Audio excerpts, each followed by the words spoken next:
Napetraka tamin'ny fomba ofisialy kosa ny sampany antokony entana ho an'ny demokrasia eto Madagasikara na MDM any amin'ny commune Mertsiatoska. Nandritra izany taona izany moa no namporisihany filoha nasionaly rehetra mba azoto hiatrika ny fifidianana. Mbola tsy nanarivo saontany an-toerana sariny Jacques Dalan kosa. Tokony hiomana amin'ny fiatrenan'ny fifidianana isika satria io no any lalana ahafahana mampiseho ny etaentantsika.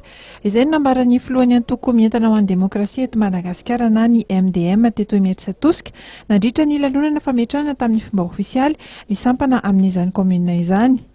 No mafisiny ihany koa fa avonina ny antoko ny ara-entana amin'ny fitondram-panjakana amin'ny fizarana sy ny fanapahariana ny karapanondro ho an'ny olom-pirenena mba ahafahany mandray anjara amin'izay fifidianana izay.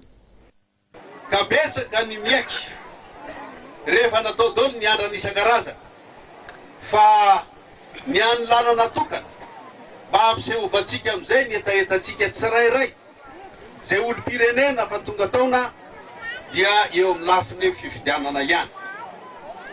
Ary ny fifidianana ny ahafahantsika mametraka ny olona na ireo solombavam-bahoaka zay veritsika fa tena hitondra ny etaentantsika avy ety amin'ny faritra rehetra zay misy eto a Madagasikara.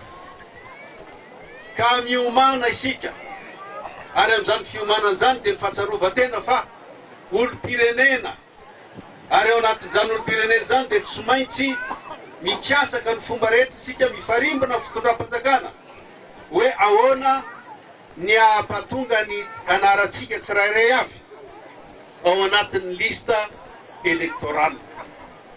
Satria raha tsy tafiditra ao anatin'ny lista elektoral dia ahoana moa ny ampisehovatsika ny hevitritsika eo amin'ny safiditsika.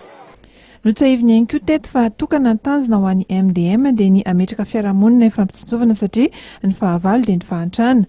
Ny filoha lefitry ny antoko moa ho an'ny faritra Antananarivo Andriamatoa Marsial Rakotomalala dia nanaporisika ihany koa ny mponina hanantsona ireo mpiandraikitra ny fanisam-bahoaka. Mertsiatoska izay ahitana fokontany misa 630 no commune lehibe indrindra raha ho an'ny faritra Itasy, ka izay no anisany antony nametrahana ity sampany antoko MDM ity eto.